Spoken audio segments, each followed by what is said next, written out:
আর্থিক খাতের একসময়ের আস্থা ও সাফল্যের বড় উদাহরণ ছিল ইসলামী ব্যাংক।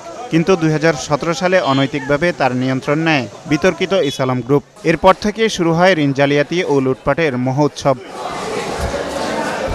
কেন্দ্রীয় ব্যাংকের হিসাবে বর্তমানে ব্যাংকটির খেলাপি ঋণ ৯৪,৩২২ কোটি টাকা। এর মধ্যে শুধু এসালাম গ্রুপ ও স্বার্থসংশ্লিষ্ট ১৫ প্রতিষ্ঠানেরই ৫৭,১৭৫ কোটি টাকা, যা মোট খেলাপির ৬২%। বিএফআইয়ের তথ্যমতে এই প্রতিষ্ঠান থেকে নামে বেনামে ১,০৫,০০০ কোটি টাকার বেশি নেয় গ্রুপটি। আইনি প্রক্রিয়া শেষ না করে তো আর কারোর সম্পদ হয়তো গ্রহণ করা যাবে না ব্যাংকগুলোর পক্ষ থেকে। ফলে যেটা গুরুত্বপূর্ণ সেটা হলো যে আইনি প্রক্রিয়াটাকে দ্রুততম সময়ের মধ্যে সুষ্ঠুভাবে বাস্তবায়ন করা। ব্যাংকিং ব্যবস্থার বিষয় হলো যে এটা আমানতকারীর আমানত কিন্তু তারা ব্যবহার করেন। সুতরাং এইটার ভেতরে যে কর্পোরেট সুশাসন আছে, এটা ঋণ প্রদান থেকে ঋণ আদায় থেকে এই নিয়োগ প্রক্রিয়া সবগুলোকেই আমরা যুক্তভাবে কিন্তু দেখতে হবে এবং সেইটা দেখভালের দায়িত্ব কেন্দ্রীয় ব্যাংকের।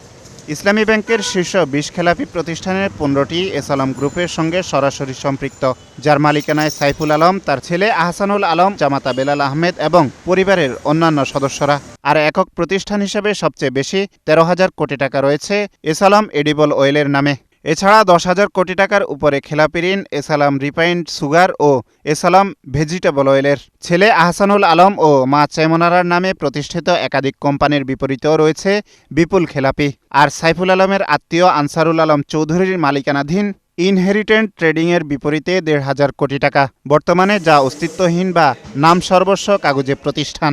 এছাড়া এসালামের ভাগ্নে মোস্তানবিল্লাহ আদিলের প্রতিষ্ঠান আদিল কর্পোরেশনের নামে ১,২৮১ কোটি ও তার স্ত্রী সাদিয়া জামালের সাদিয়া ট্রেডিংয়ের খেলাপিও ১,১৯৩ কোটি টাকা। ১,০০০ কোটির উপরে খেলাপি আছে আরও অন্তত ৩টি প্রতিষ্ঠানের। তখন কেন বাংলাদেশ ব্যাংক প্রশ্নটা তুলল না, সেটার উত্তর তো কারো কাছে নাই। একটাই উত্তর আছে যে তারা কোনো মতে সেটাকে ম্যানেজ করে নিয়েছে।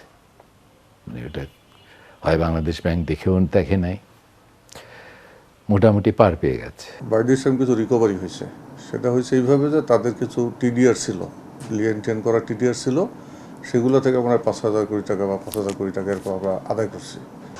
শুধু ইসলামী ব্যাংক নয়, ফার্স্ট সিকিউরিটি ইউনিয়ন, গ্লোবাল ইসলামী, সোশ্যাল ইসলামী, এক্সিম সহ অন্তত ১০টি প্রতিষ্ঠান থেকে বিপুল অর্থ বের করে নেয় এসালাম গ্রুপ। এর মধ্যে ফার্স্ট সিকিউরিটি থেকে ৪৫,৩৩৬ কোটি টাকা, ইউনিয়ন ব্যাংক থেকে ২৩,৫০০ কোটি, গ্লোবাল ইসলামী ব্যাংক থেকে ১৩,৫০০ কোটি এবং সোশ্যাল ইসলামী ব্যাংক থেকে নেওয়া হয় ১৫,০০০ কোটির বেশি। আগে এইগুলোকে ফ্রিজ করতে হবে, তারপর সেগুলোকে বিক্রয় করার অনুমতি নিতে হবে এবং বিক্রয়কৃত অর্থ দ্বারা তার লায়াবিলিটিস পরিশোধ হবে, এই ধরনের সুনির্দিষ্ট দিক নির্দেশনা থাকতে হবে। তবেই এগুলি বিক্রি করে লোন অ্যাডজাস্ট করা সম্ভব হবে। আওয়ামী লীগ সরকার পতনের পর এসালামের ২৪ কোম্পানির ৩২ কোটি ১০ লাখের বেশি শেয়ার অবরুদ্ধের আদেশ দেয় আদালত, যার মূল্য প্রায় ৩,৫০০ কোটি টাকা। আব্দুল জাহির আনাস, ৭১, ঢাকা।